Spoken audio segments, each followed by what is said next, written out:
Dober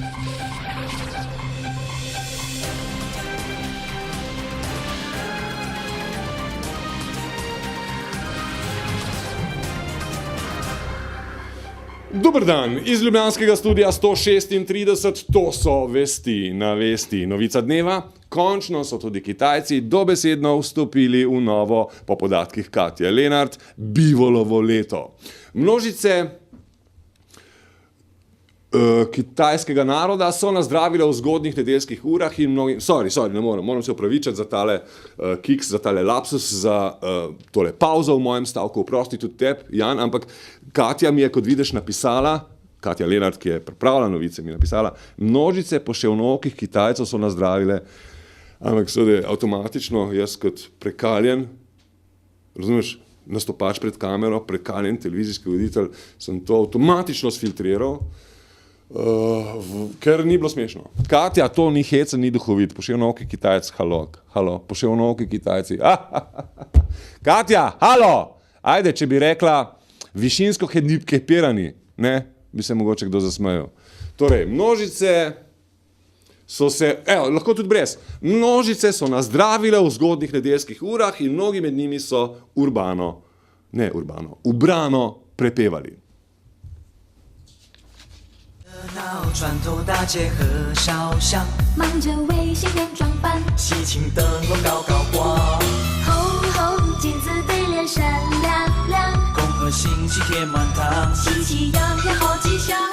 Zaradi tradicionalno dobrih odnosov med državama smo tudi Slovenci vstopili v kitajsko bivolovo leto. To se še posebej pozna na političnem prizorišču, kajti vlada je na svoji 9. redni seji sprejela izhodišča za pripravo rebalansa letošnjega državnega proračuna. Premier Borut Pahor je napovedal strukturne reforme, za katere bo treba doseči širši politični in družbeni konsens.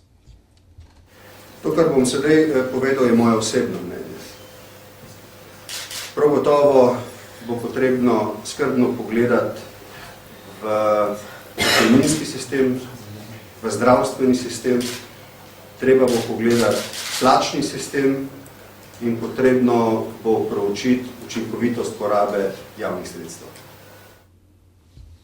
V počastitev kitajskega novega leta veslaška pesem iz studia 136.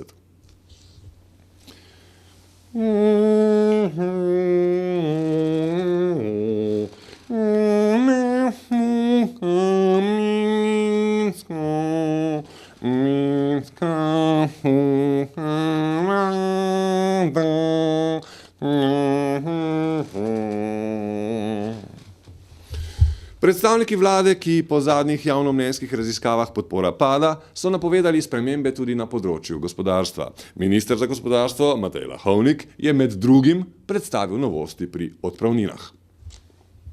Rad bi še izpostavil, da je sedaj odpravnina omejena na največ 6-kratnik povprečne mesečne plače, ki jo je prejemal direktor ob pogoju, da zapusti podjetje in da je razrešen iz nekrivdnih razlogov.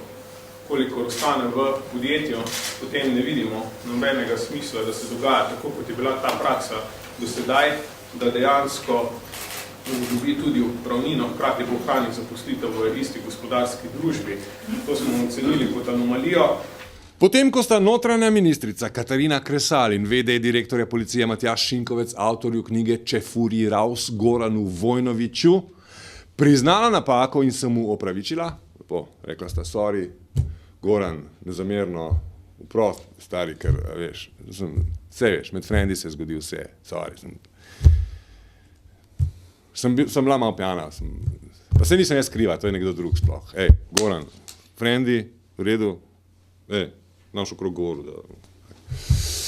So se danes oglasili še iz Združenja policistov in pojasnili, da knjiga sicer upravičeno razburja večino policistov, a predlagajo, da se pregon knjižnega junaka prepusti literarnim kritikom in občutku za pravo mero posameznega bralca.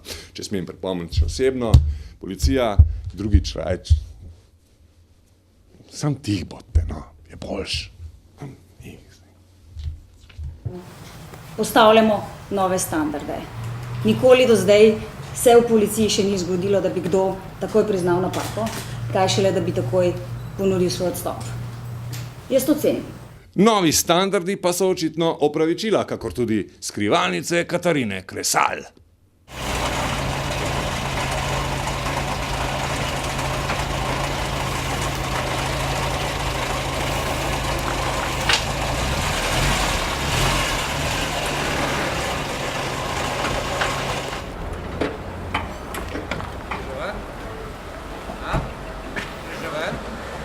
No in takole zapakirane, potem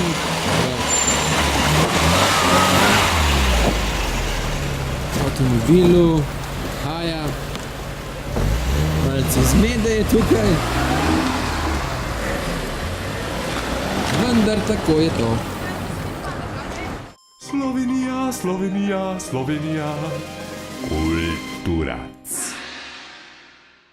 Fantje iz glasbene zasedbe Mart so minuli konec tedna v Ajdovščini predstavili Paralele, glasbeno-vizualni projekt, ki je nastajal zadnji 2 leti. Za vizualizacijo glasbene pravljice je poskrbela Tjaša Črnigoj.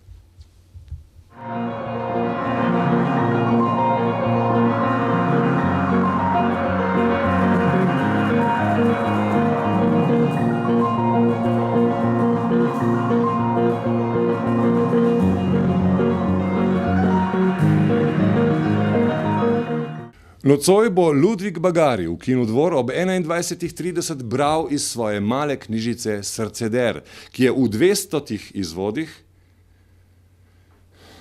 izšla pri Zavodu za proizvodnjo fikcije. Ludvik in njegovo branje ob glasbeni spremljavi Draga Ivanuše izgleda in zveni nekako takole. Še preden pa si ogledamo posnetek. Dragi moj Ludvik, sošolca sva bila na akademiji, če smem, kot kolega kolegu, razumem, da gre za prestiž pri izdaji ene knjige, ampak 200 izvodov. Glej, če odpreš blog, napišeš gor Ludvik Bagari, napišeš kaj dobrega, kot znaš, mogoče se posnameš, kako bereš svoje pesmi v blogu, ti garantiram, da boš pri 14 dneh imel, pa tudi če prdneš v svoj blog, evo, lepo greš na svoj blog, rečeš new post, ne, pripraviš in post, še vedno boš imel več bralcev kot 200, vsak dan, halo?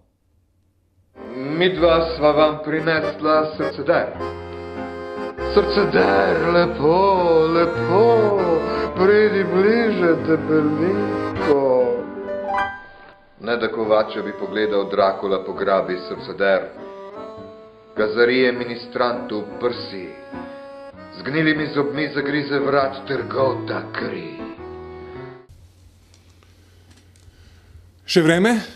Dokler bo slovenska literatura tako hudo v pizdi, kot je, pa ne zaradi kvalitete, ne rečem, da ne zna kdo dobro pisati, ampak zaradi svojega jebenega odnosa do bralcev. Do takrat se vremena Kranjcem ne bodo zjasnila.